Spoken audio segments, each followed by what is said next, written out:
আজকের রেসিপি বুঝতেই পারছো। তো প্রথমে ফোড়ন দিয়ে আর ডালটাকে ভেজে নিচ্ছে, দিয়ে তারপর ডালটাকে সেদ্ধ করে দিচ্ছে নুন দিয়ে।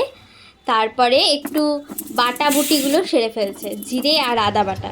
তার মধ্যে তারপর কড়াই তেল দিয়ে প্রথমে নুন আর হলুদ দিয়ে মেখে রাখা বেগুনগুলো ভেজে ফেলছে, লাল লাল করে ভেজে দিয়ে তারপর তুলে দিচ্ছে। আর তারপরে তেলের মধ্যে আবার একটু জিরে আর শুকনো লঙ্কা ফোড়ন দিয়ে একটু টমেটো আর যে বাটা মশলাটা ওটা দিয়ে দিচ্ছে। এবার বাটা মশলার মধ্যে একটু চিনি, নুন, হলুদ গুঁড়ো, ধনে গুঁড়ো দিয়ে ভালো করে জিনিসটা কষিয়ে নিচ্ছে।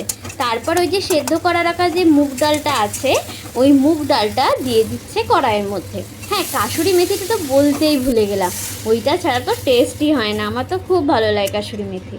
তো তারপর ওই ভেজে রাখা বেগুনগুলোকে ডালের মধ্যে দিয়ে দিচ্ছে। আর হ্যাঁ, একটা স্পেশাল ঘরে তৈরি মশলা আছে যেটা ওর মধ্যে দিয়ে ভালো করে নেড়েচেড়ে নামিয়ে নিয়েছিল।